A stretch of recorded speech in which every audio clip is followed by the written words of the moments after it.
Bismillahirrahmanirrahim. Assalamualaikum warahmatullahi wabarakatuh.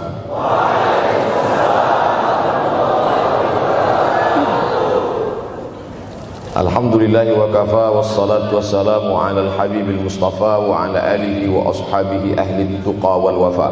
Subhanaka la ilma lana illa ma 'allamtana innaka antal alimul hakim. Rabbi shrah li sadri wa yassir li amri wahlul 'uqdatam min lisani yafqahu qawli. Yang sama-sama kita hormati bapak-bapak wakil rektor, tidak dapat saya sebutkan satu persatu, ketua takmir masjid, hadirin hadirat jamaah fardu subuh, bil khusus adik-adik mahasiswa mahasiswi, insyaallah kita semua dimuliakan Allah Subhanahu wa taala.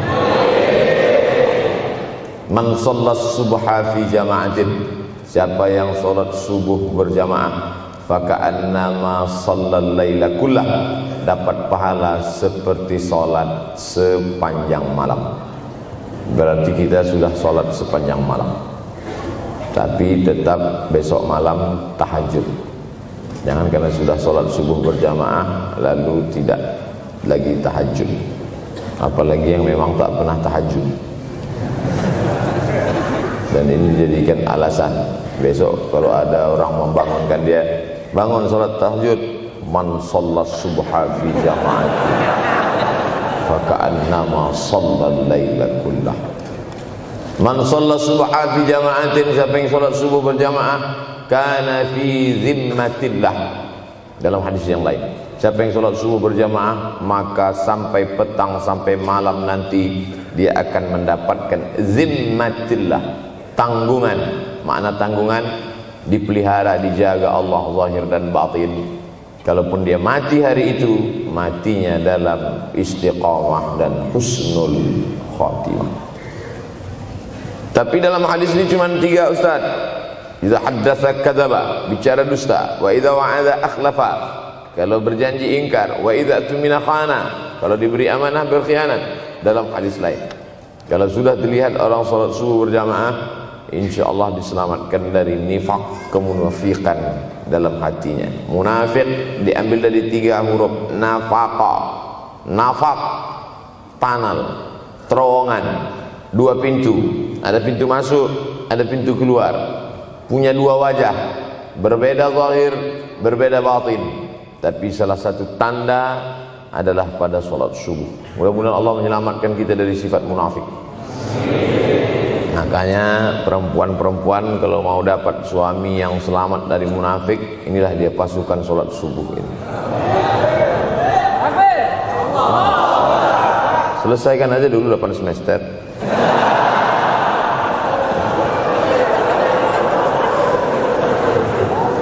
Imam Abu Ja'far Al-Barzanji menulis dalam syairnya, walamma tamma min hamlihi, ketika sempurna hamil Aminah, syahrani 2 bulan, ala ashhuril aqwalil marwiyah, menurut riwayat yang masyhur, tufiya bil madinatil munawwarati abuhu Abdullah, meninggallah abuhu, bapaknya, bapak Nabi Muhammad SAW, Abdullah bin Abdul Muttalib bin Hashim bin Abdi Manaf bin Qusay, di kota Al-Madinah Al-Munawwarah. Ketika itu usia Nabi 2 bulan dalam kandungan.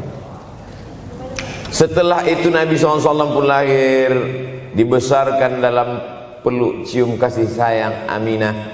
Lalu kemudian pada usia lebih kurang 4 tahun dibawa lagi ziarah ke makam ayahnya.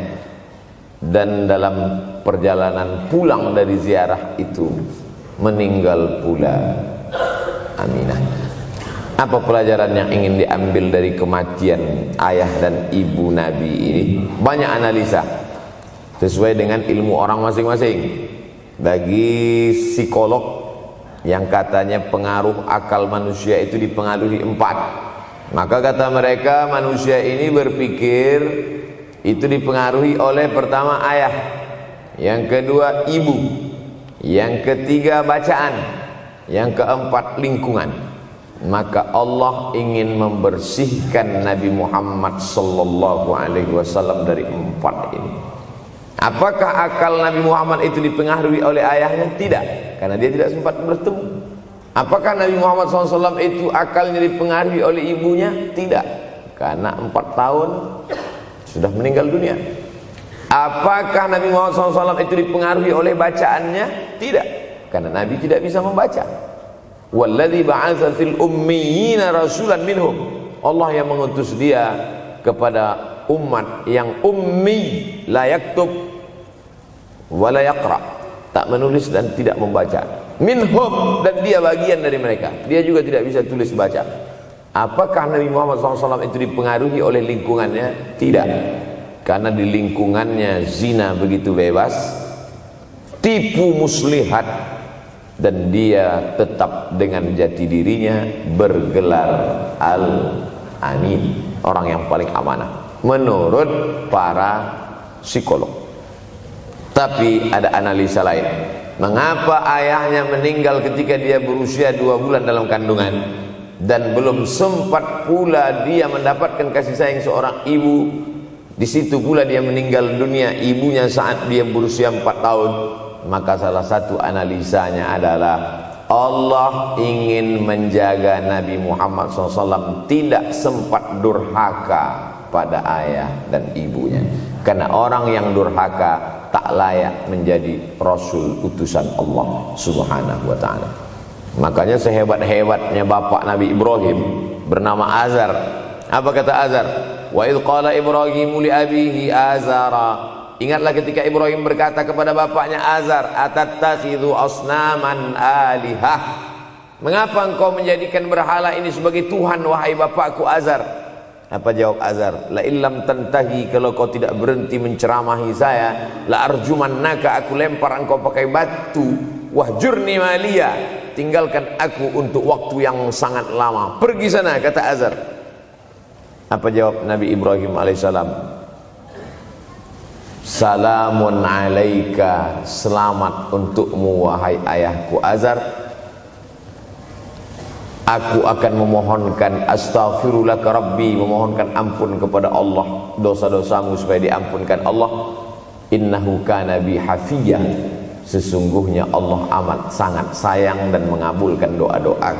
Nabi Ibrahim sempat bertemu dan tidak melawan. Tapi Nabi Muhammad SAW beda dengan Nabi Ibrahim. Allah buat Ibrahim tidak melawan, tapi ayahnya menjadi durhaka kepada anak.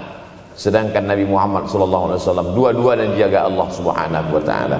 Nabi Muhammad dijaga sehingga tidak sempat durhaka kepada Abdullah dan Aminah, dan Allah pula menjaga Abdullah, menjaga Aminah, sehingga tidak sempat menyakiti manusia yang paling mulia, Nabi besar Muhammad sallallahu alaihi wasallam.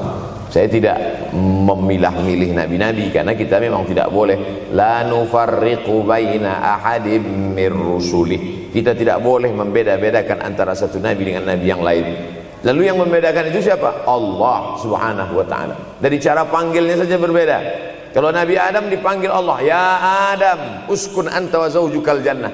Nabi Yahya dipanggil Allah, ya Yahya khudhil kitaba biquwwah. Nabi Isa dipanggil Allah, ya Isa inni istafaituka 'alan nas. Tapi Nabi Muhammad sallallahu alaihi wasallam, Allah tidak pernah manggil dia ya Muhammad.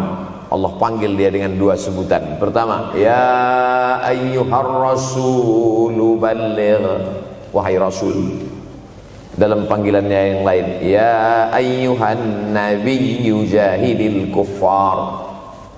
Bukan kita yang membedakan, Allah yang membedakan cara panggilan untuk Muhammad sallallahu alaihi wasallam. Begitu juga dengan berdoa. Kalau Nabi Musa alaihissalam, dia yang berdoa, Rabbis shrahli sadri, lapangkan dadaku, wa yassirli amri, mudahkan urusanku. Tapi Nabi Muhammad tidak berdoa, Allah langsung memberi. Apa kata Allah? Alam nashrah laka sadrak. Apakah belum kulapangkan dadamu? Wa rafa'na laka dzikrak, kami angkat bebanmu. Alladzi anqadha dhahrak, yang membebani pundakmu. Belum dia berdoa, sudah dikabulkan Allah, karena janji Allah kepada dia, wala saufa yu'tika rabbuka fatarda, apapun yang kau mau akan kuberi. salah satu penyebab Allah memberi apa yang dimau sebelum meminta adalah kalau tidak pernah durhaka kepada orang tua. Oleh sebab itu judul yang diberikan kepada saya, Ustaz Abdul Somad, nanti tablik akbar di kampus Universitas Ahmad Dahlan. Apa temanya? Biasanya saya diberikan tema untuk anak-anak muda meraih masa depan bebas narkoba dan pacaran. Apa temanya untuk anak-anak muda?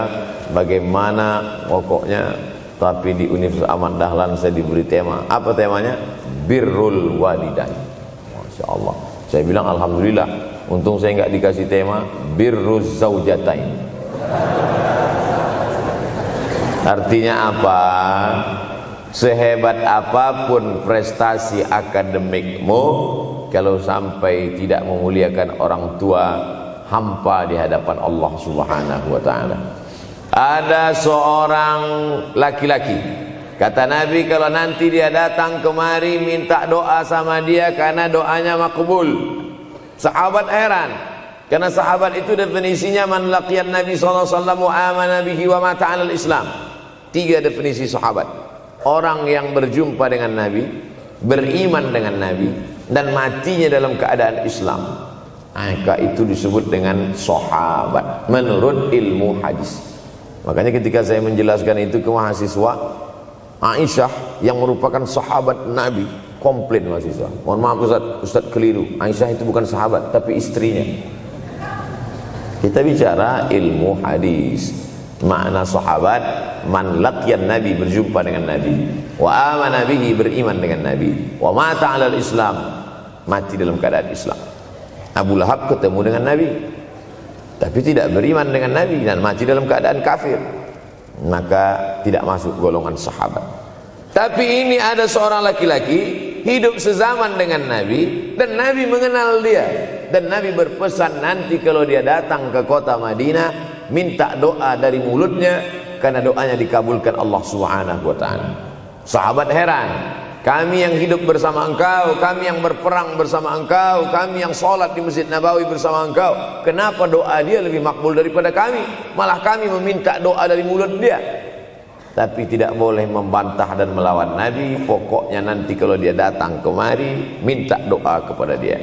Setelah Nabi Muhammad SAW meninggal dunia, laki-laki itu pun sampai ke kota Madinah, berjumpa dengan sahabat. Sesuai dengan yang dijanjikan Nabi, mereka pun meminta doa kepada dia. Namanya Uwais Al-Qarni. Makanya Uwais Al-Qarni tidak ada masuk dalam buku biografi sahabat. Kalau mau mencari biografi sahabat Nabi, buka kitab namanya Al-Isabah fi Tamyizis Sahabah, atau baca juga Usudul Ghabah fi Ma'rifatis Sahabah, atau baca juga Al-Isti'ab fi Ma'rifatil Ashab. Itu memang buku biografi isinya sahabat Nabi semua.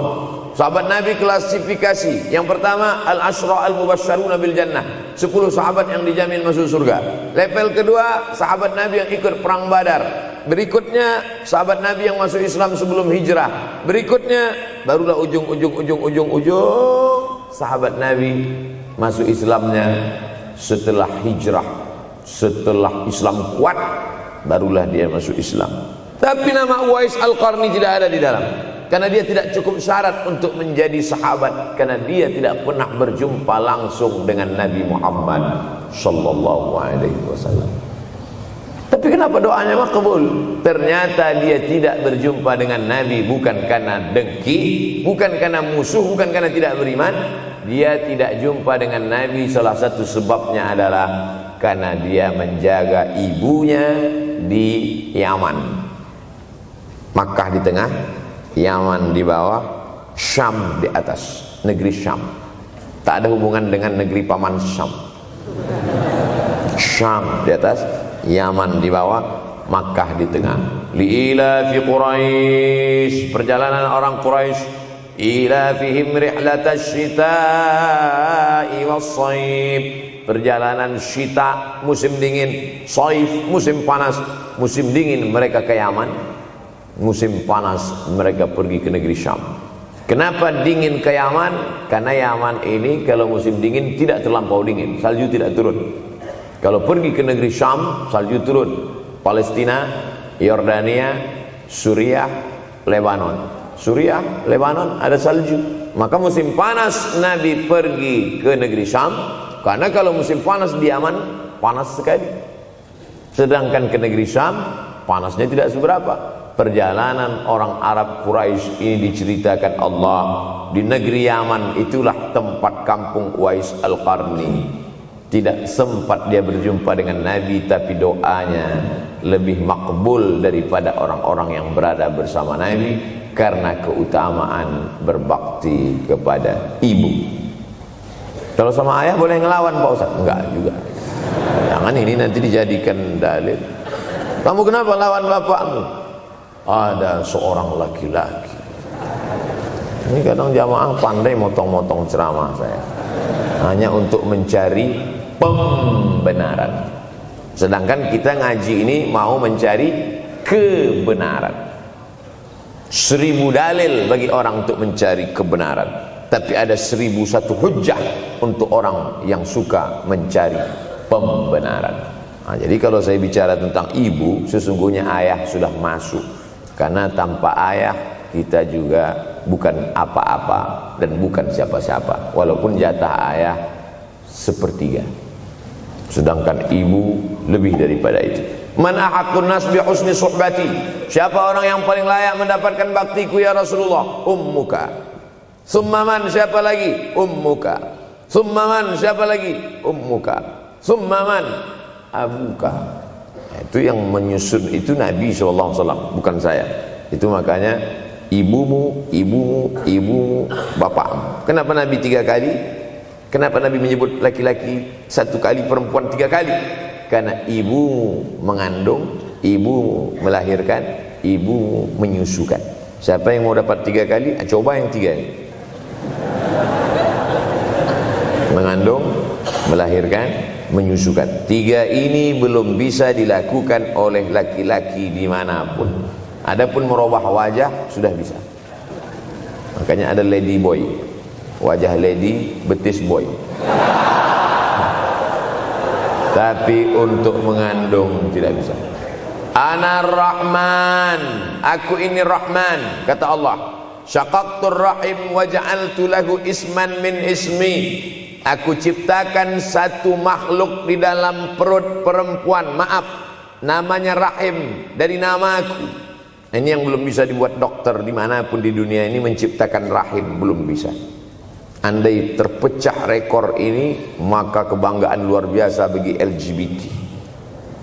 Tidak bisa, sampai hari kiamat tidak akan bisa, janji Allah. Karena Allah mengatakan dalam hadis qudsi, Ana Rahman ja'altu lahu isman min ismi. Maka ada satu makhluk dalam perut perempuan yang diciptakan, diambil dari Asmaul Husna. Sehebat-hebatnya laki-laki, dari ujung rambut sampai ujung kaki tidak ada di tubuhnya ini yang diambil dari Asmaul Husna, tak ada. Bahwa namanya dari Asmaul Husna ada, Abdus Somad. Tapi ada makhluk di badannya diambil dari Asmaul Husna, itu hanya ada pada perempuan. Oleh sebab itu perempuan luar biasa. Makanya kampus Universitas Ahmad Dahlan memuliakan perempuan. Mana perempuan? Di atas letaknya. Makanya saya tidak terlalu berani mendongak ke atas. Begitu hebatnya perempuan. Perempuan adalah ibumu, perempuan adalah istrimu, perempuan adalah anakmu, perempuan adalah adikmu. Maka saat engkau memuliakan perempuan, engkau sedang memuliakan 4 aspek dari kehidupan.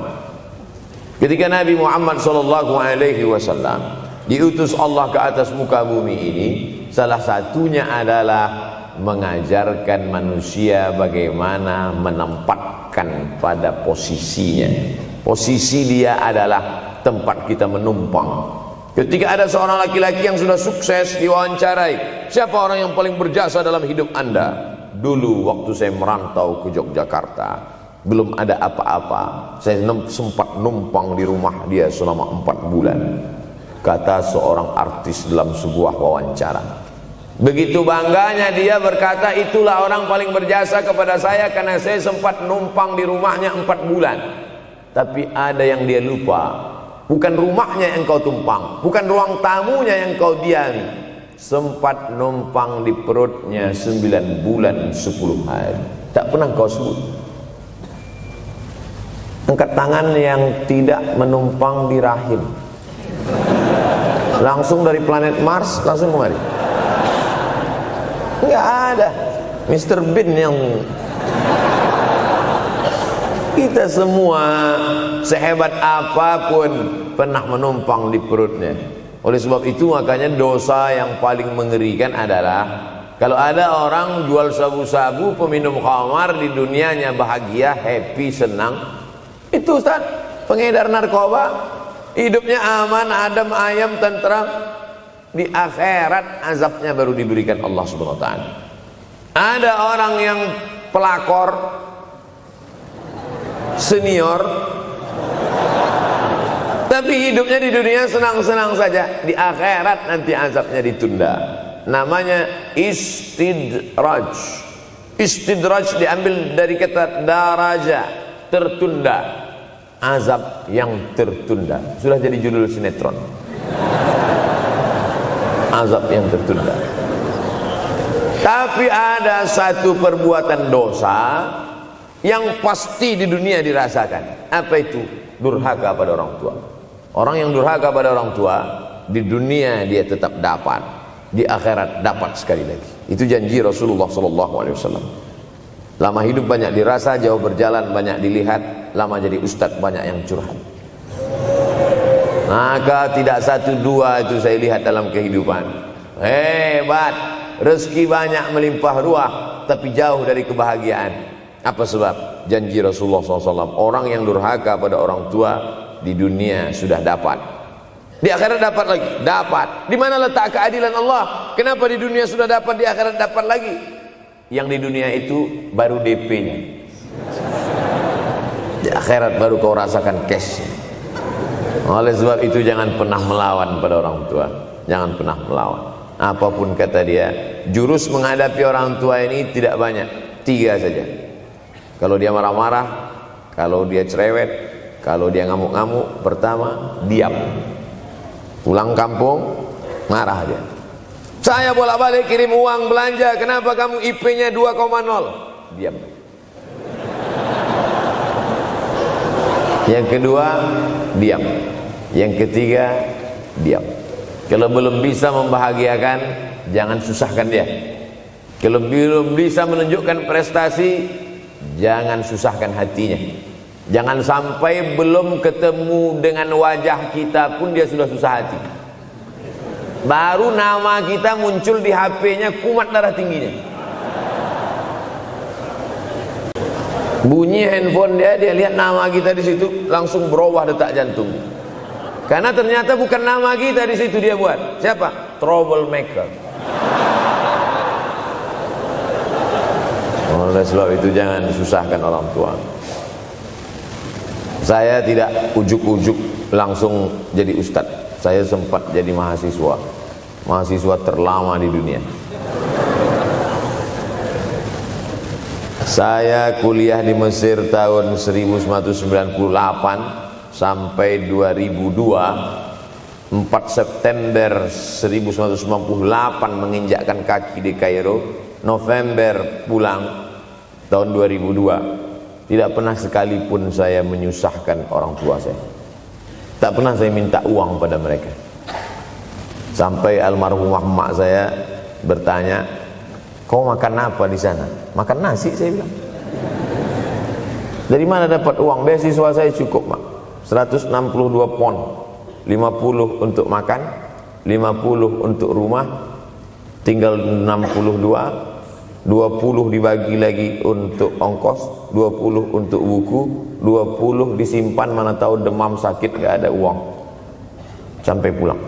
Sampai akhirnya dia kasih tanya, gimana caranya ngirim uang supaya nanti di akhirat kalau Allah bertanya, pernah gak ngirim uang? Pernah. Ya, saya tak mau menyusahkan. Saya menganggap kalau nanti saya minta hatinya susah, kalau nanti saya banyak minta, saya tak bisa balas, maka saya bukan berarti mengajak adik-adik tidak minta uang. Saya paham tak semuanya dapat beasiswa, artinya minta. Cuman kalau minta ya pulang nanti sampaikan ke orang tua, saya sudah dengar ceramah Ustaz Somad, maka saya tidak minta lagi, man. Tidak.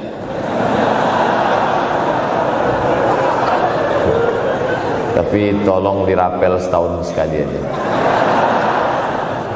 Kalau mau merasakan bagaimana sayang mereka, coba hilangkan sayangnya itu agak 1 bulan, 2 bulan, 3 bulan, itu baru terasa. Karena sifat manusia ini kalau sudah tidak ada baru terasa.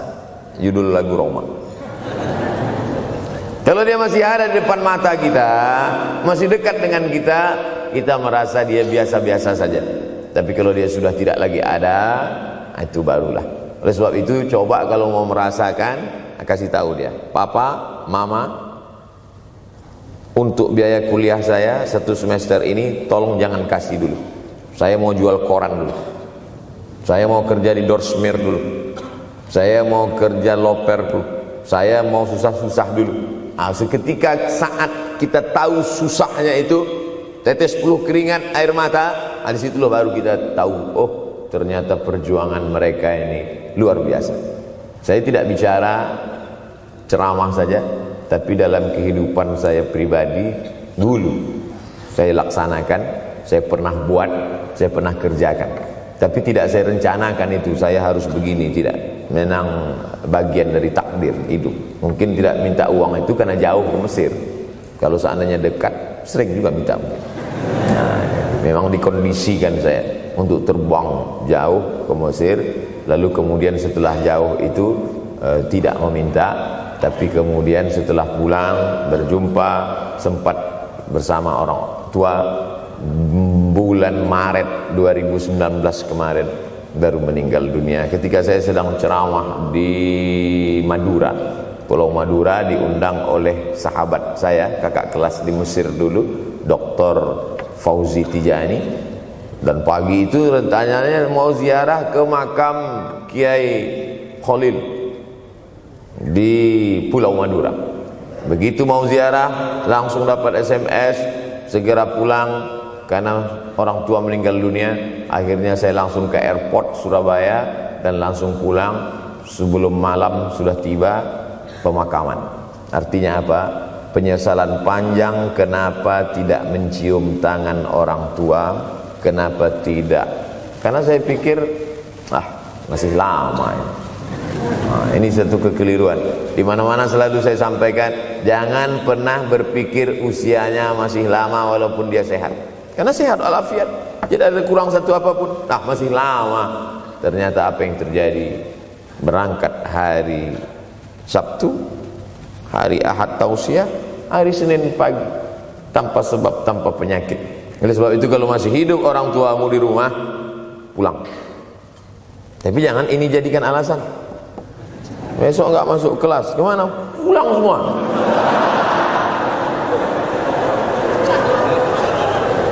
Pulang sesuai dengan kondisi, situasi dan keadaan. Pulang. Kalau masih bisa membahagiakan dia apa makanan kesukaannya, belikan. Suka makan apa dia? Belikan. Itu yang dia inginkan.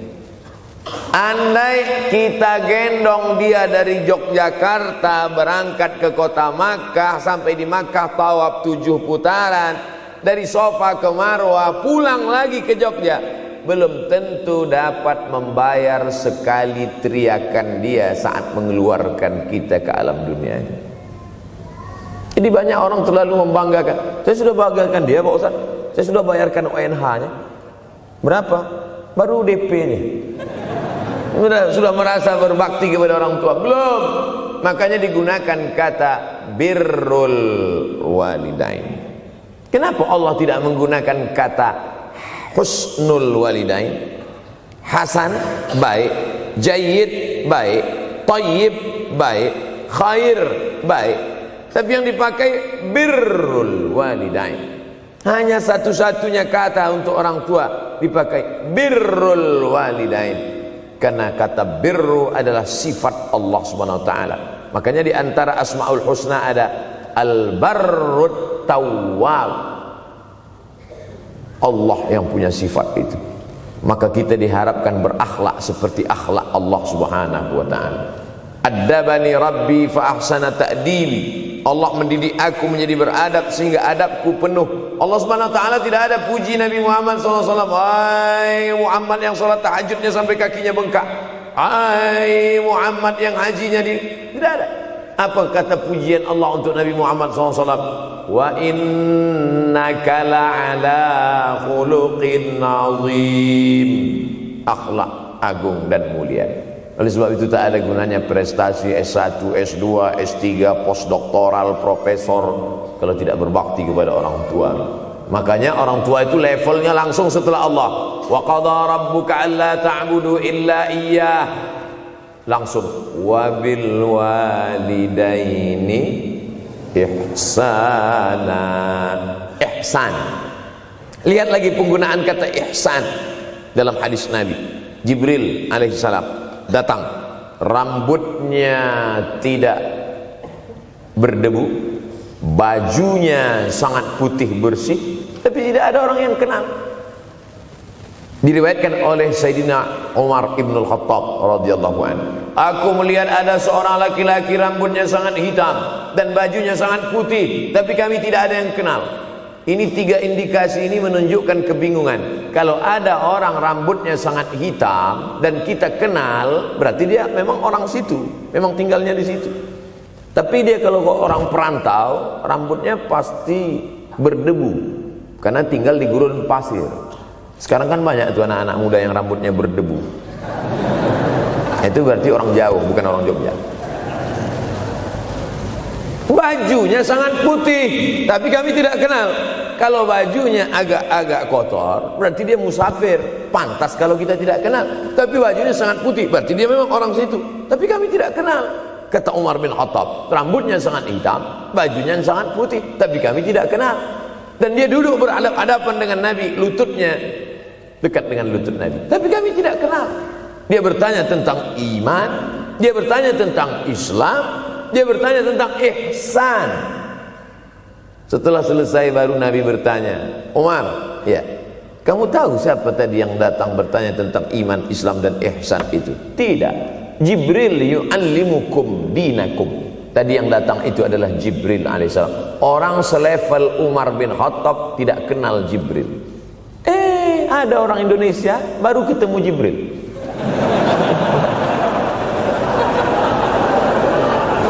Umar bin Khattab kalau lewat di suatu jalan, kalau Umar bin Khattab lewat jalan Sudirman, maka setan lari ke jalan lain. Ini ada orang satu perjalanan sama setan,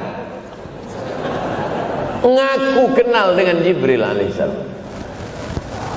Makanya kalau baca hadis, satu hadis, tapi analisa dari hadis itu banyak sekali. Umar tidak kenal dengan Jibril kecuali setelah Nabi Muhammad SAW yang bercerita mengenalkan. Dari mana Nabi tahu? Nabi dapat wahyu dari Allah Subhanahu wa ta'ala.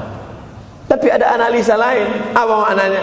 Allah menggunakan kata ihsan untuk orang tua, Nabi menggunakan kata ihsan untuk Allah. Ihsan untuk Allah, anta'budallaha ka'annaka tarah, kau sembah Allah seakan-akan engkau melihat dia. Fa in lam takun tarah, kalau kau tidak bisa melihat dia, fa innahu yarak, sesungguhnya dia yang selalu melihatmu. Tidak pernah putus ihsan. Ihsan Allah kepada kita, tidak pernah putus pengawasan Allah. Bagaimana ihsan kita kepada orang tua? Tak pernah putus bakti walaupun dia sudah meninggal dunia. Makanya kita tetap membaca walaupun dia sudah masuk liang lahat, jam 2 malam bangun, Rabbil firli wali walidayya warhamhuma kama rabbayani shaghira. Ada seorang sahabat Nabi namanya Sa'ad. Sa'ad sudah jadi bahasa Indonesia. Banyak juga orang Indonesia laki-laki sifat Sa'ad. Orangnya Sa'id, artinya bahagia. Sa'adah, kebahagiaan. Jenenge sapa? Sangadah. Itu dari bahasa Arab. Sa'adatun, bahagia. Datanglah seorang laki-laki bernama Sa'ad menjumpai Nabi sallallahu alaihi wasallam. Ya Rasulullah, wahai Rasulullah, ummi matat, ibu saya sudah meninggal dunia. Afa atasaddaqu anha, kalau saya bersedekah kira-kira pahalanya sampai apa tidak untuk almarhumah ibu saya? Kata Nabi, tasaddaq, silakan engkau bersedekah. Ayu sadaqatu afdal, sedekah apa yang paling afdal? Saqiyul ma, memberi air minum. Memberi air minum, niatkan untuk almarhum almarhumah, kata Nabi, tasaddaq, silakan sedekah. Langsung tanpa pikir panjang, apa kata Sa'ad? Idzan ahfiru bi'ran, kalau begitu saya gali sumur sekarang juga, sumurnya saya wakafkan dengan niat almarhumah. Oleh sebab itu, yang orang tuanya sudah meninggal dunia, pulang dari sini jangan gali sumur, cukup telepon, assalamualaikum, sumur bor. Cari pondok pesantren yang kesulitan air, pergi ke kaki-kaki gunung, orang mencari air 1 jerigen mikul 5 km jalan. Di situ tempat minum lembu, kerbau, di situ juga mereka mengambil air. Cari, galikan, mengalir air sumur untuk mereka, mengalir pula sampai ke liang lahatnya. Itu bakti kita.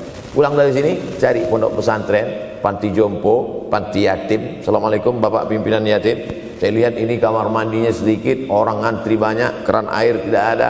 Gimana ini? Berapa lagi yang perlu sumur bor di sini? Kami perlu kira-kira 5. Insya Allah. Bapak mau bantu? Enggak, nanya-nanya aja. Nih, ini akan menolong di hadapan Allah Subhanahu wa ta'ala.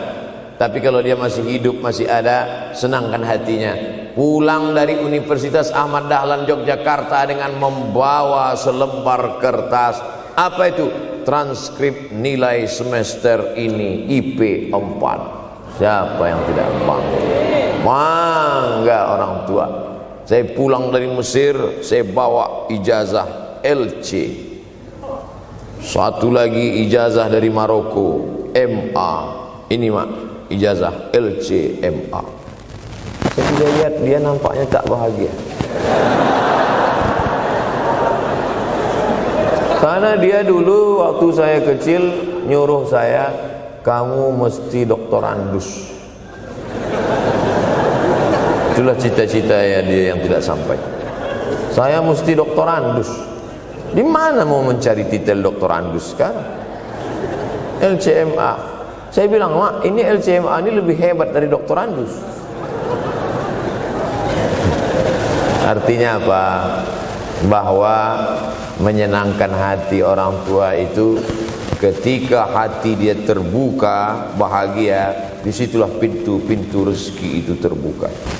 Turun barokah-barokah itu. Buah kalau matang itu dijolok, jatuh. Dan menjatuhkan rahmat Allah itu, membuka pintu-pintu langit, mengetuk pintu-pintu rahmat dan ridha Allah dengan ridha orang tua. Makanya kata Nabi, ridha Allah fi ridhal walidain. Kalau Allah ridha, maka semua yang kau mau dia berikan. Orang kalau sudah ridha itu artinya senang. Orang kalau sudah senang, semua dia kasih.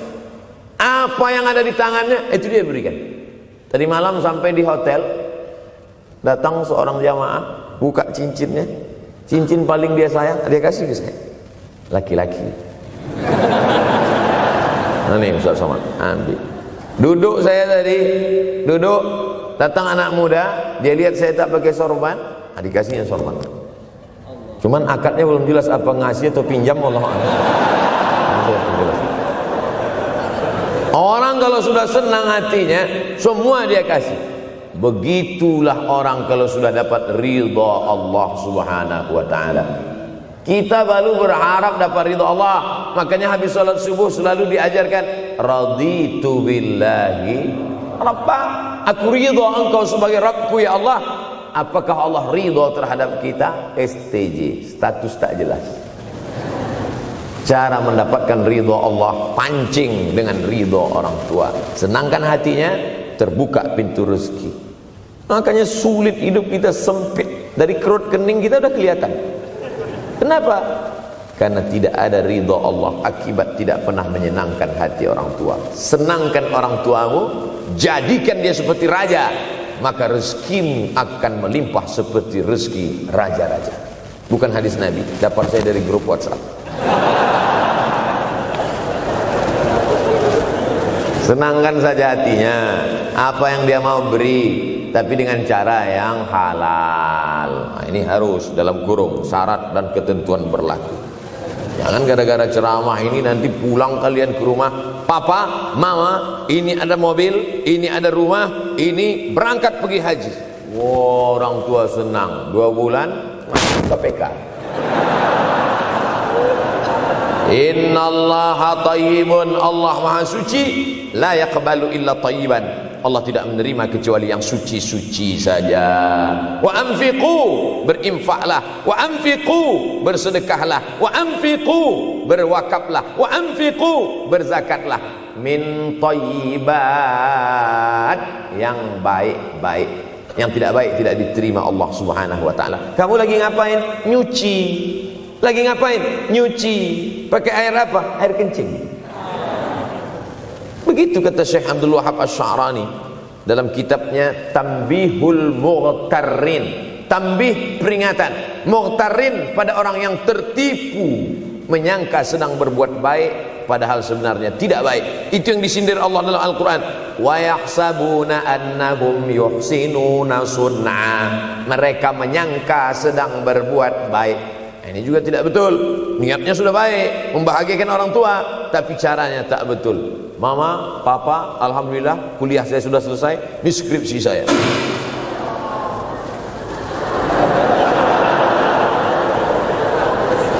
Masya Allah. Bayangkan kalau kiamat tiba-tiba terjadi. Begitulah agaknya terkejutnya kita. Kiamat terjadi tapi belum sempat berbakti kepada orang tua. Dosa belum sempat meminta maaf. Silap dan salah berapa kali kita kencing di kainnya yang bersih. Berapa kali dia tidak jadi tahajud gara-gara kita menangis dari Isya sampai subuh. Pakai pengawet nangisnya. Tapi kita tak pernah sadar itu. Kita menganggap kita di dunia ini dibesarkan angin. Kita menganggap kita ini bangsawan, bangsa yang hidup di awan. Berapa kali dia tidak jadi sholat duha gara-gara kita kencing. Berapa kali nasi yang sudah mau disuap masuk ke mulutnya tak jadi. Bahkan dia tidak makan sama sekali. Dan berapa kali makanan dia belikan hanya untuk susu, hanya untuk menyenangkan kita. Pernah kita balas. Dan dia tidak pernah minta balas itu. Oleh sebab itu, siapa yang mengingatkan? Abdul Somad diberikan judul berat ini. Judul yang paling berat ceramah tentang orang tua, tentang ibu, tentang ayah. Jarang saya mau menerima judul-judul pengajian. Ini pun dikasih tahu setelah sampai di sini. Maka saya belok-belokkan dikit. Ini air mata udah mau menetes, belokkan. Nanti kalau saya nangis di sini, siapa yang ceramah kalau saya nangis? Oleh sebab itu maka yang orang tuanya masih ada, beruntung dan bertua, bawakan dia rumah makan. Ada sahabat saya namanya Ustadz Lukman di Pontianak, bukan Kuntilanak. Mereka punya program namanya Bawa Ibu ke Rumah Makan. Keren nama programnya. Bawa orang tua ke rumah makan. Nanti hari libur adik-adik, anak-anakku sekalian libur, bawa ayah, bawa ibu ke rumah makan. Ketika Ustadz Lukman cerita itu ke saya, Ustadz Somad, kita punya program baru nih. Apa nama programnya Ustadz? Bawa ibu ke rumah makan. Alhamdulillah Ustadz Lukman, seluruh rumah makan di Pekanbaru tempat tinggal saya itu, semua sudah saya bawa. Emak almarhumah saya bawa sup tunjang, saya bawa rendang, saya bawa goreng ayam, saya bawa goreng puyuh, saya bawa. Cuman ada rumah makan ular sawah itu yang tak saya bawa singgah. Lain dari itu sudah saya bawa. Tak ada penyesalan dalam hati. senangkan hatinya. Apa pakaian yang dia suka? Orang tua itu tidak minta yang besar, asal ada saja. Pulang dari Yogyakarta sampai ke rumah, ini tadi ada nampak sedikit tanda terkenang, kalau banyak makan sendiri. Ketika dia senang melihat itu, bahagia hatinya, nampak senyum di tepi bibirnya, pada saat itulah rahmat Allah terbuka. Pada saat itulah ridha Allah datang. Mengapa sulit mencari pekerjaan? Mengapa payah mencari penghidupan? Salah satu yang mempersempit ridha Allah itu adalah karena tidak berbakti kepada orang tua. Oleh sebab itu maka judul tema yang diberikan birrul walidain, berbakti kepada orang tua, bahagiakan. Ini ada juga ini anak-anak yang sudah sukses ini, papa, mama sudah meninggal, papa jangan risau, silakan terbang ke Yogyakarta, ada adik di sana, silakan terbang ke Surabaya, ada kakak di sana, silakan terbang ke Kuala Lumpur, ada keluarga di sana, jangan hiraukan. Kata bapaknya, kalian terbangku saja kalian pikirkan, kemana aku hinggap tak kalian pikirkan. Ada sebagian orang ketika ibunya meninggal dunia, marah dia, mengamuk dia anggap kebahagiaan itu sudah hilang, padahal membahagiakan orang tua dua-dua adalah tanggung jawab kita. Kalau dua-duanya sudah tidak ada Pak Ustadz, masih ada keluarga. Ada keluarga. Al-khalah bimasabatil saudara ibu, kakak ibu, adik ibu, sama seperti ibu. Sambung lagi silaturahim, buat dia senang, buat dia bahagia. Man ahabba yubsatalahu fi rizqihi, siapa yang mau lapang rezekinya, wa yunsa'alahu fi asarihi, dipanjangkan umurnya, falyasil rahimahu, hendaklah dia menyambung tali silaturahim. Saya ceramah di satu kota. Sampai di kota itu saya melihat rumah besar, megah, mewah, seperti istana. Cuman saya segan mau nanya, nggak mungkin saya tanya, Pak, ini hasil dari apa? Saya tengok, saya ngangguk. Kawan-kawan saya yang ikut di situ seperti ngelihat kucing semuanya. Mantap. Setelah dulu makan, habis makan minum, habis itu Sohibul Bait yang punya rumah pun cerita, Ustadz Abdul Somad, iya Pak. Dulu ini hanya bambu-bambu yang dikasih daun, yang dikasih terpal. Tempat apa Pak? Tempat ibu saya buat pengajian. Setiap tahun dibuat begitu. Pasang tiang-tiang kayu, pasang terpal, daun-daun, pengajian ramai. Sampai akhirnya saya berkata, Bu, pengajian kita hentikan saja, stop. Saya tidak sanggup lagi pasang tenda, pasang terpal ini. Tapi akhirnya apa kata ibu saya? Nanti setelah saya tidak ada, pengajian ini terus kamu buat. Allah bukakan pintu rezeki Ustaz Somad. Inilah yang terjadi sekarang. Saya belikan orang tua saya itu rantai, saya belikan gelang, saya belikan cincin. Bulan depan saya datang, sudah nggak ada lagi. Mana gelangnya Mak? Nggak ada. Mana rantainya Mak? Nggak ada. Mana cincinnya? Nggak ada. Kemana? Itu kan emas mahal. Sudah saya jual. Untuk apa? Untuk bersedekah ke fakir miskin. Rupanya gelangnya, rantainya itu habis dia berikan sedekah fakir miskin. Tobatkah si bapak untuk berbakti? Tidak. Bulan depan dia belikan lagi. Sampai akhirnya diberikan Allah balasan melimpah ruah. Ternyata ini rahasia dari keberhasilan hidup, karena menyenangkan hati orang tua. Saya tak sebut nama, saya tak sebut lokasi, tapi yang mau berkunjung nanti saya kasih lokasi tepatnya. Saya kasihkan nanti alamat dari Google, saya kasih.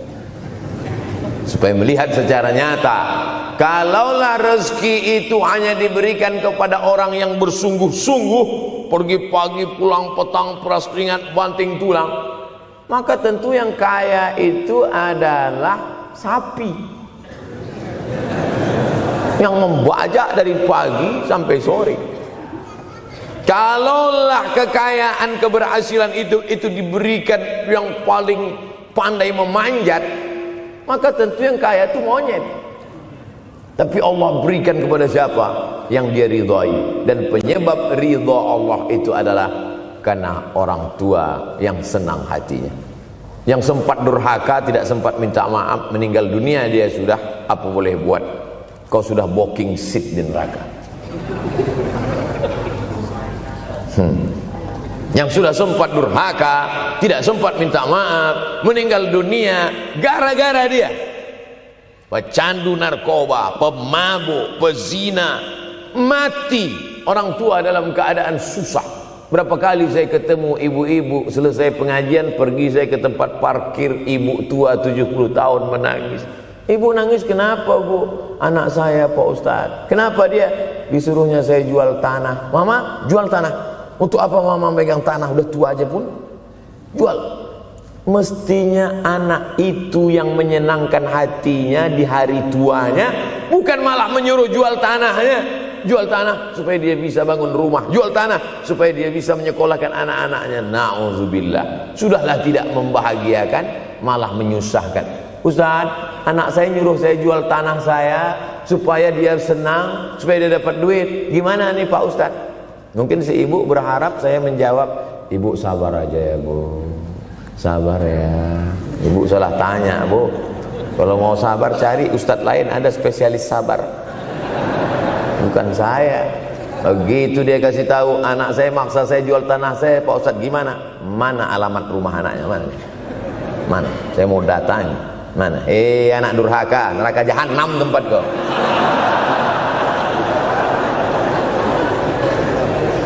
Tak mau dia ngasih alamat. Rupanya dia takut nanti anak saya malah marah sama saya, Pak Ustadz. Saya kasihan. Mudah-mudahan Allah berikan kekuatan pada ibu. Tapi cerita ini bukan satu dua contoh kasus. Ternyata zaman sanggup memperkarakan pengadilan hanya karena sebatang pohon kayu. Atau cuma saya yang dapat berita aja? Adik-adik ada juga dapat kiriman itu? Sanggup memperkarakan sebatang pohon kayu. Padahal kalau kau jual semua kebunmu itu, belum tentu dapat menebus. Datang seorang laki-laki mengadu kepada Nabi Muhammad SAW. Ya Rasulullah, ini bapak saya ini kurang ajar sekali. Bapaknya kurang ajar? Diambilnya harta saya ya Rasulullah. Gimana ini ya Rasulullah? Apa kata Rasulullah SAW? Anta wa maluka li abik. Anta sampai ke tempat kita jadi ente. Anta wa maluka, ente, harta ente, li abik, punya bapakmu. Jangankan hartamu yang di rumah itu, dirimu pun punya bapakmu. Nabi membela, seolah-olah Nabi berkata, apa yang diambil itu belum ada apa-apanya dibandingkan melepuh kulitnya untuk memberikan engkau sesuap makanan yang halalan thayyibah. Orang yang durhaka pada orang tuanya, insya Allah anaknya juga akan durhaka kepada dia.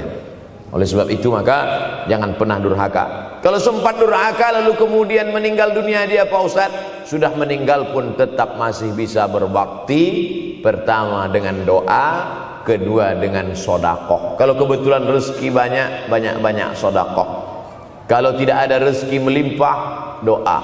Bangun malam, Rabbi firli wali walidayya warhamhuma kama Rabbi firli, ya Tuhanku ampunkan aku, wali walidayya, ibu dan ayahku, warhamhuma, sayangi mereka berdua, kama, sebagaimana Rabbayani saghira, sebagaimana mereka mendidik aku. Coba kita lihat susunan kalimatnya, seperti ada kekeliruan kalimat. Na'udzubillah, mana mungkin kalimat Allah keliru.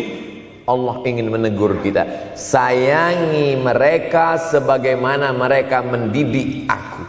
Mestinya kalimatnya kan tidak begitu, sayangi mereka sebagaimana mereka menyayangi aku. Tapi ternyata sayang belum tentu mendidik, tapi mendidik pasti sayang. Karena bunyi kalimatnya, sebagaimana mereka mendidik aku. Jadi banyak juga anak-anak ini tidak sayang karena salah didik. Disangka sayang itu dengan ngasih motor, disangka sayang itu dengan ngasih gadget, Disangka sayang itu dengan ngasih transfer uang yang berlebihan. Belum tentu sayang. Dulu ada insinyur arsitek yang membangun salah satu rumah keluarga saya. Kuliahnya di Jogja. Cerita dia, dulu saya kuliah di Jogja, Ustadz Abdul Somad, insinyur. Terus teman kami sakit di kos-kosan. Kami bingung mau nelpon siapa. Akhirnya datang mobil mewah, parkir polisi, tentara, ramai. Barulah kami tahu rupanya dia anak menteri. Jadi sayang orang tua itu bukan mesti dibelikannya apartemen, dibelikannya mobil, belum tentu. Boleh jadi itu justru menjerumuskan anak. Diberikan apartemen, diberikan mobil mewah. Habis 2 bulan kena virus HIV AIDS. Tapi kalau dibuatnya kita jauh, saya yakin adik-adik kuliah di Universitas Ahmad Dahlan, ada yang dari timur Indonesia, ada yang dari Sumatera, lalu kemudian di tengah kesendirian, belum makan, uang kos belum bayar, transfer macet, datang setan berbisik, hei, sebetulnya kau anak yatim piatu yang dibuang. Bukan, orang tuamu bukan tidak sayang, dia hanya sedang ingin mendidik supaya engkau menjadi anak yang mandiri. Maka nanti kalau sedang duduk termenung gitu, tiba-tiba datang bisikan, pergilah cari jembatan, terjunlah. Maka saat itu katakan dalam hatimu, lawan, hei setan. Orang tuaku sayang kepadaku, dia hanya ingin supaya aku mandiri. Ada orang tua yang salah didik kepada anak-anak, sampai mengikat tali sepatu pun anak tidak pandai. Baru mau mengikat tali sepatu, sudah diikatkan. Baru mau makan, sudah disuapkan. Akhirnya anak tidak punya keberanian untuk hidup. Harta dia punya, uang dia punya, materi dia ada. Satu yang dia tidak punya, tidak ada mental. Tapi anak-anak, adik-adik Universitas Ahmad Dahlan adalah orang yang punya keberanian untuk hidup. Betul? Yang di hadapan saya ini, siapa yang tidak punya keberanian hidup? Ini yang jam 5:30 masih belum hidup lagi. Tidak punya keberanian untuk hidup, hidupnya terlambat. Tapi mahasiswa Universitas Ahmad Dahlan punya keberanian untuk hidup. Bahkan mungkin dia lebih dulu hidup daripada saya. Lebih dulu bangun dia tadi. Alhamdulillahillazi ahyana ba'da ma amatana wa ilaihil nusyur. Tengok jam, oh rupanya masih jam 1, tidur lagi. Saudara yang dimuliakan Allah Subhanahu wa taala. Maka my life, my adventure, hidup saya adalah petualangan saya. Ini yang mau kita harapkan, berani menghadapi tantangan. Ada orang yang menganggap hidup ini ya simple-simple aja lah Pak Ustaz. Tapi ada orang ingin hidup ini penuh dengan perjuangan. Sama seperti makanan, ada orang simple aja, nasi, kecap, telur rebus, dah cukup. Tapi ada orang mau ada goreng ayamnya, ada rendangnya, ada supnya, ada tom yamnya, ada lengkap semua. Begitu juga hidup ini. Ada orang yang simpel aja, ambil goreng ikan, makan. Tapi ada satu lagi enggak, pergi naik mobil sampai ke tepi hutan, naik motor, habis itu nyewa speedboat sampai di tengah laut mancing. Ujung-ujungnya ikan juga. Yang dia nikmati bukan ikannya, tapi yang dia nikmati adalah proses untuk mendapatkan ikannya. Faham? Itu enaknya ngomong sama mahasiswa. Coba kalau yang masyarakat biasa, kita udah capek cerita, selesai ada pertanyaan, Ustadz maksudnya tadi apa ya? Aduh, capek gitu. Saya terus terang kalau ceramah di depan mahasiswa ini bangkit semangat saya lagi. Ini sekarang rasa-rasa umur 24. Tapi begitu nanti sudah mulai agak jauh dari mahasiswa, balik 42 lagi.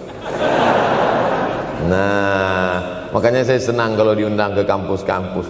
Saya kalau di Jogja diundang di kampus terus, walaupun nggak semua nerima.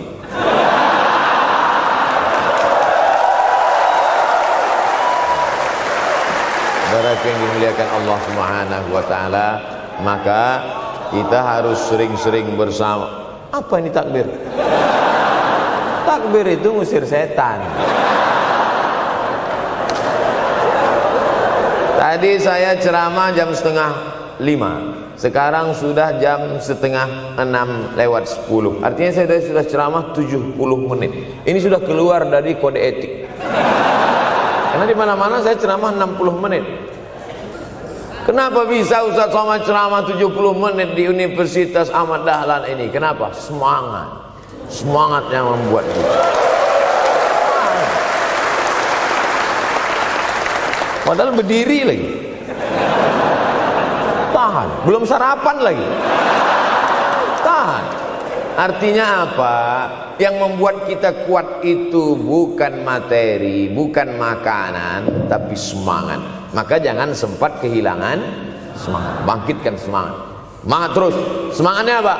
Semangat ingin membahagiakan orang tua. Kalau lupa, tulis. Biasanya mahasiswa ini kan suka lupa. Tulis di dinding kamar. Semangat bahagiakan calon mertua.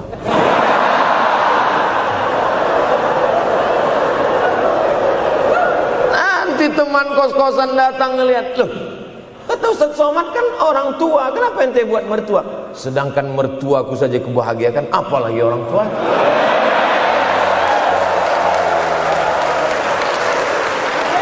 Begitu hebatnya. Cuman kadangnya kita hanya mendapat ini hanya di sinetron-sinetron saja. Real nyatanya di mana? Datanglah ke Universitas Ahmad Dahlan. Jadi hidup ini harus ada target yang mau dicapai. Banyak orang targetnya nggak benar. Saya ingin menjadi orang yang punya kepribadian, Pak Ustadz. Rumah pribadi, mobil pribadi. Target bahagiakan orang tua. Gaji pertama kalau kerja nanti umroh. Oh, gitu. Ma, doakan. Nanti kalau aku kerja insya Allah gaji pertama nanti memberangkatkan umroh. Syukur-syukur nggak usah diomongkan dulu, kasih surprise. Senang. Mama, ayah, ini gaji pertama. Dia buka, tengok 700.000.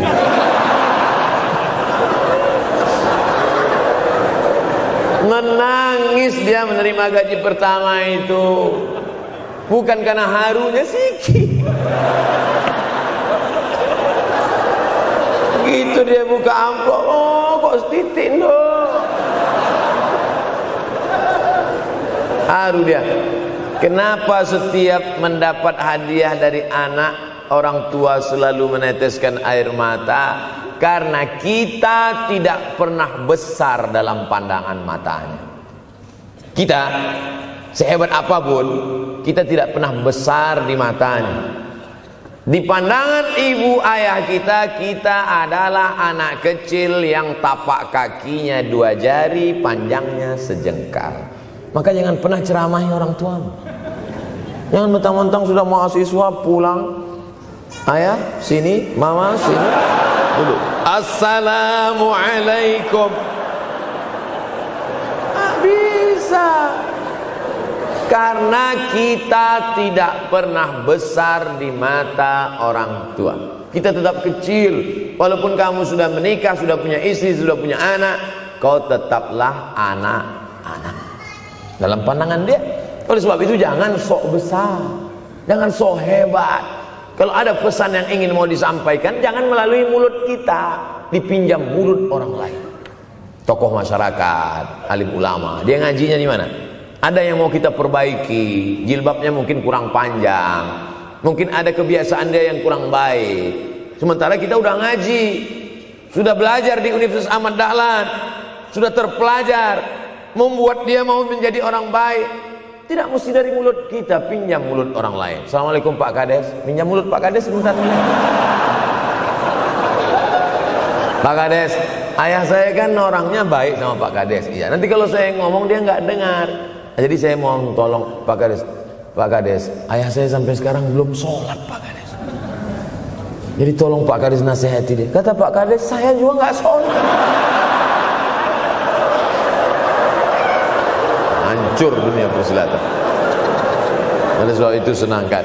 Ini banyak anak-anak yang udah ngaji, yang sudah aktivis masjid, merasa ingin orang tuanya baik, dia sendiri menceramahi, nggak ketemu, nggak connect dia. Ayah sini, orang yang tidak sholat neraka jahanam tempatnya. Sakit hati, meleleh air matanya. Sekali kau buat air matanya menetes, maka kau akan berenang dalam kesengsaraan. Jangan pernah buat dia menangis. Kalau dia nangis haru Pak Ustaz, nggak apa-apa. Cuman kita kan sulit membedakan mana air mata haru, mana air mata sedih. Sama-sama bentuknya air mata. Makanya ada ungkapan, jangan menangis air mata buaya. Kenapa selalu kalau disebut air mata buaya? Karena memang buaya menangis bukan karena sedih, tapi karena kekenyangan. Buaya kalau habis makan orang, keringat, buaya itu tidak ada pori-porinya. Kita kalau berkeringat kan keluar pori-pori, ini keluar air. Buaya nggak ada. Satu-satunya tempat air keluar, itulah. Makanya menangis buaya, keluar air mata buaya. Maka jangan sampai kita nangis karena kekenyangan. Haru dia melihat pemberian kita. Di saat itu menetes air matanya, berdoa, dia memanjatkan doa, mengetuk pintu-pintu langit, terbuka. Masya Allah.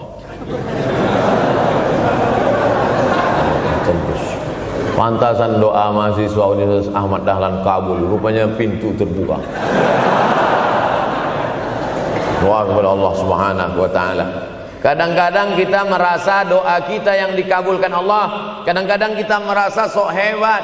Setelah dia meninggal dunia, barulah kita sadar rupanya selama ini kita hanya menumpang doa.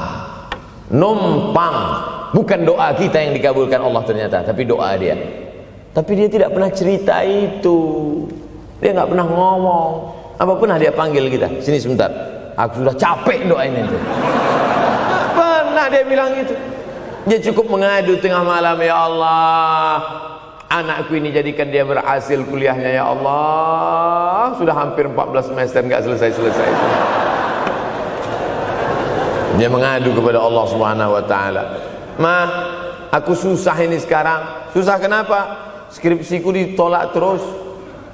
Pembimbing kemarin itu mempersulit terus. Berdoa dia tengah malam, ya Allah, lapangkan hati pembimbing itu supaya anakku cepat, ya Allah. Kalau enggak, matikan dia, ya Allah. Kabul. 2 hari setelah itu meninggal. Tapi kita tidak bisa request. Oleh sebab itu maka banyak-banyak dekatkan kepada orang tua, senangkan. Saya ceramah di Malaysia, dibawa jamaah ke mall. Ustaz Samad, esok kita tak ada tazkirah, tak ada tausiah. Kita nak pusing-pusing. Pusing-pusing maksudnya mutar-mutar. Pergilah kami ke mall. Sampai di lantai atas saya lihat anak-anak muda nyuapin orang tua. Ada restoran mahal, mewah. Itu kabarnya kalau mampir di restoran itu, makan, itu banyak yang nangis melihat harganya.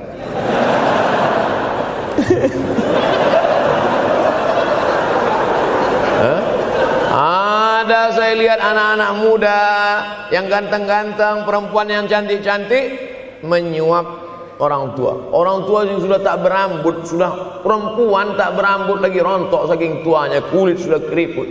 Duduk, didorong pakai kursi roda, dibawa ke mall, sampai di itu diberikan restoran tercanggih, termahal, dia sendiri yang menyuapkan makanan. Ternyata bagi saudara-saudara kita Tionghoa, salah satu mengundang berkah menyenangkan orang tua. Itu keyakinan mereka.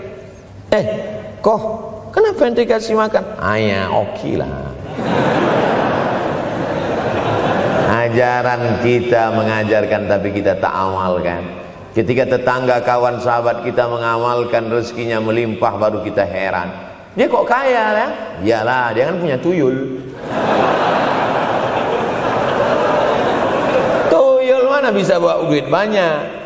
Nih keberkahan. Oleh sebab itu, jangan cuma sekedar ngaji-ngaji aja. Pulang dari sini, kalau memang tinggal di Yogyakarta atau di luar nanti pas liburan, sisihkan uang, bawa dia ke mall, bawa dia ke restoran, senangkan hatinya, bawa dia jalan-jalan. Cuman tetap juga yang logis. Kalau dia udah tua, janganlah dikasih kacang goreng. Sesuaikanlah, agar-agar kasih. Ini nggak perlu dikunyah. Kiri kanan gol, kiri kanan gol. Orang tua bawa kasih kacang, menyiksa aja. Saudaraku yang dimuliakan Allah Subhanahu wa taala, kenikmatan yang terbesar adalah ketika orang tua masih ada bersama kita. Kalau sudah tak ada, nanti saat Idul Fitri, Allahu Akbar, Allahu Akbar, Allahu Akbar, la ilaha, barulah menetes air mata. Mama. Saya kalau sudah menengok orang menangis terlalu berlebihan mengenang orang tua, ini pasti ada, kalau bahasa kampung kami, something wrong. Pasti ada sesuatu ini. Karena orang kalau sudah habis tumpah, dia tidak akan menetes lagi. Tumpahkan kasih sayangmu itu sampai habis ludes, dia tidak akan menetes lagi. Tak ada penyesalan, karena semua sudah kita berikan. Kalaupun menangis hanya tetesan kasih sayang. Tapi kalau sampai mencakar dinding, mama,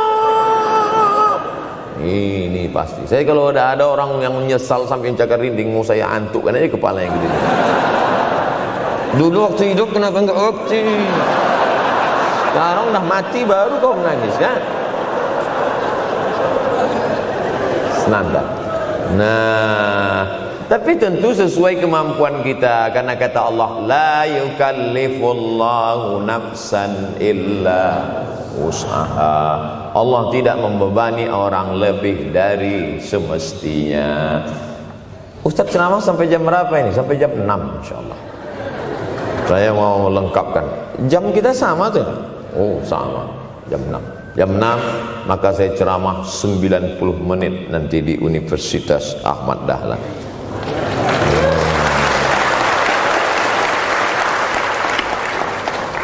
Berceramah di Universitas Ahmad Dahlan merupakan suatu kebanggaan bagi Abdul Somad. Kenapa begitu? Saya pengagum Kiai Haji Ahmad Dahlan, termasuk ulama yang saya kagumi. Lalu kemudian apa kekaguman di antara kekaguman Ustadz terhadap Kiai Haji Ahmad Dahlan? Beliau punya keberanian untuk melawan arus TBC, tahayul, bid'ah, cuerafat. Dia berani melawan itu. Dan akhirnya, dan beliau tidak membangun ketokohan. Tidak yang dibangkitkan itu Ahmad Dahlannya, tapi yang dibangkitkan itu metodenya. Yang dibangun itu relnya. Sehingga nanti kalau kereta apinya lapuk, tetap akan ada kereta api baru yang lewat di rel ini.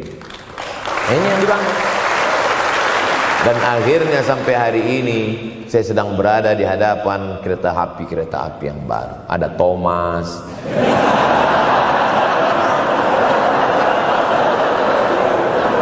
Kok Ustaz tahu Thomas? Anak saya paling suka itu. Satu koper kereta. Artinya apa? Bangun rel, maka akan ada lokomotif baru. Dunia boleh berganti, zaman boleh berubah. Idza waqa'an ala ahadikumul qiyamah, kalau kamu sudah mau mati, wa fi yadihi fasilah, di tanganmu ada bibit korma. Sudah mau mati, di tangan ada bibit korma. Apa yang kita lakukan? Ada sebagian orang kalau sudah mau mati, ya wes gua aja lah. Kalau di tanganmu ada bibit korma, gali-gali tanah sedikit, tanamkan. Untuk apa nanam korma sudah mau mati? Bukan kita sempat memakan manisnya, tak sempat bernaung di bawah daunnya yang rindang. Bukan kita yang menikmati, tapi ada orang lain dan pahalanya mengalir ke makam kita. 28.000 ibadah mengalir ke makam Kiai Haji Ahmad Dahlan. Angka 28.000 itu dari mana Pak Ustaz? Angka mahasiswa Universitas Ahmad Dahlan. Ustaz tahu dari mana? Ya makanya kalau orang ngomong tuh dengar. Makanya saya kalau diundang ceramah, Ustaz nanti sebelum ceramah kita ada acara makan dulu. Iya, selama itu saya diam aja. ngumpul-ngumpulkan bahan.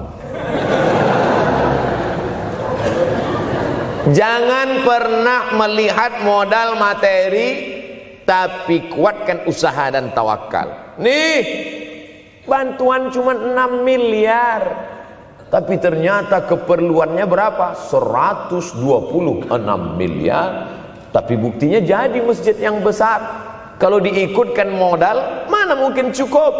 Maka begitu juga dalam menatap hidup ke depan. Kamu kenapa belum juga nikah? Modalnya besar Pak Ustaz. Terus gimana? Nunggu yang gratisan aja lah. Dan begitu, usaha, tawakal, doa. Nah, bagi yang masih lajang, yang mau nikah, itu kalau bisa doanya jangan sir, agak jahar dikit. Ya Allah, umur udah 40. Dengar sama sebelah, loh belum mas katanya, belum. Bodoh.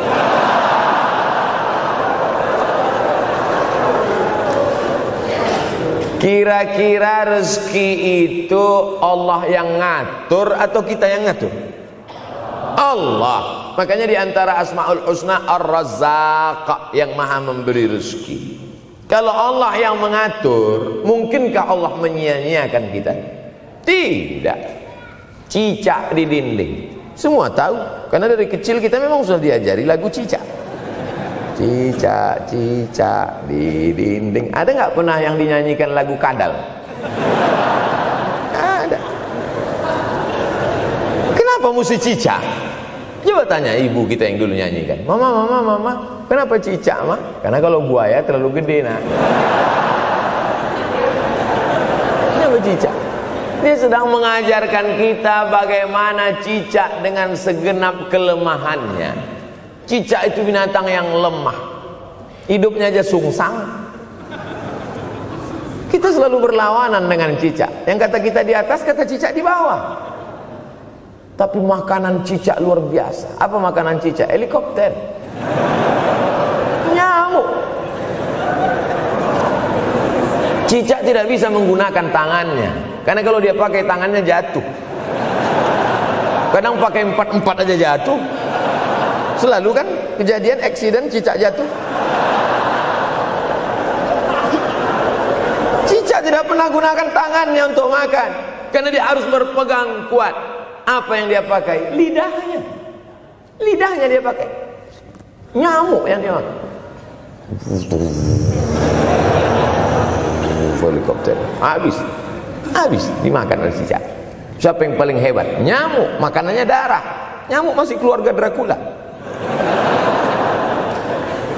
Tapi Allah SWT mau mengajarkan jangan putus asa, gunakan potensimu, apapun yang terjadi gunakan. Ini sekarang banyak anak-anak muda nih kehilangan semangat.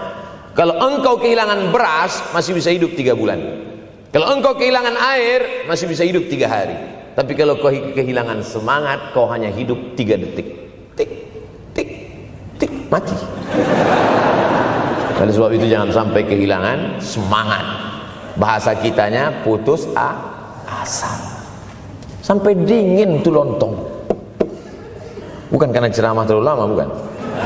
Sampai dingin itu sarapan pagi gara-gara mahasiswa. Ente kenapa? Galau Ustaz. SMS nggak dibalas, telepon nggak diangkat. La ilaha illallah Muhammad Rasulullah. Mahasiswa seganteng ini, sehebat ini, begitu cepat putus asa. Saya aja setua ini, sekurus ini masih banyak yang mau. Lihat tuh komen-komen di Instagram, baca tuh komen-komen di YouTube. Ustadz, jadikan aku yang kedua ya. Masa kalian anak-anak muda gagah perkasa, bangkitkan semangatmu, takbir. Banyak yang belum ketemu jodoh. Saudara yang dimuliakan Allah Subhanahu wa taala, maka bangkitkan semangat. Tapi yang namanya semangat ini tidak bisa bangkit dengan banyak. Kita lihat orang bersemangat, pede di depan orang, pede luar biasa. Dia kok pede sekali? Pakai sandal. Banyak juga yang semangat, pede luar biasa, rupanya pakai jimat. Kita pede kita bukan karena sabu-sabu, bukan karena narkoba. Pede kita karena kita sudah serahkan semuanya pada Allah. Inna sholati wa nusuki wa mahyaya wa mamati lillah. At-tahiyatul mubarakatul sholawatut thayyibatul lillah.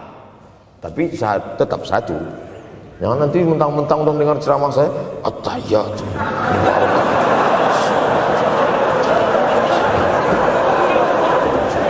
Dalam hati saya, ini bukan punyaku ya Allah, ini semuanya punya Engkau, punya Engkau. Berhasil kalian, sukses kalian, punya apartemen, punya kondominium, punya mobil. Datang teman nanya, hebat ente ya, kaya sekarang ya. La haula wala quwata illa billah. Tapi ngomongnya setelah berhasil. La haula wala quwata itu setelah berhasil atau sebelum? Setelah semua dipuji orang, hebat ente sekarang ya. La haula wala quwwata, bukan punya saya, punya Allah. Tapi sekarang banyak orang salah. Ente kok enggak kerja? La haula.